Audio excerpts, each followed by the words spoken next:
Young ফুটবলারদের জন্য পা কীভাবে স্পিড বাড়াবেন, কীভাবে দ্রুত করবেন সেটা আমি আপনাদের দেখব। স্পিড বাড়ানোর জন্য আপনাকে যেটা প্রথমে করতে হবে সেটা হচ্ছে আপনার পায়ের মাসেলগুলো আগে অ্যাক্টিভ করতে হবে।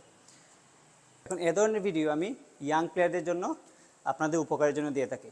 যদি ভালো লাগে ভিডিওগুলো শেয়ার করে দিবেন, মোস্ট ইম্পর্টেন্টলি ফলো দিয়ে রাখবেন। Thank you. স্পিড ট্রেনিংয়ের আজকে আমাদের প্রথম দিন, ফলো করেন। প্রথমে আমরা যেটা করবো সেটা হচ্ছে স্কোয়াট। এভাবে 1 2 3 4, প্রত্যেকটা 10 রেপ হবে 3 বার করে।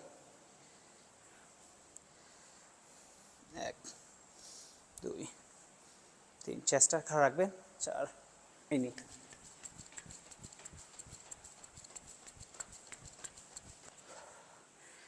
রেডি।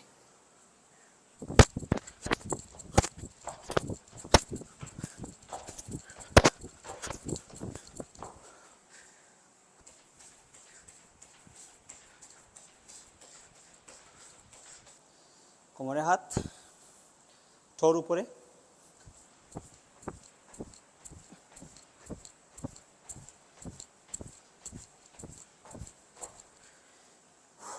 তো ইয়াং প্লেয়ার যারা, প্রথম দিন আপনারা এই কয়েকটা ড্রিল 10 রেপস করে 3 রাউন্ড।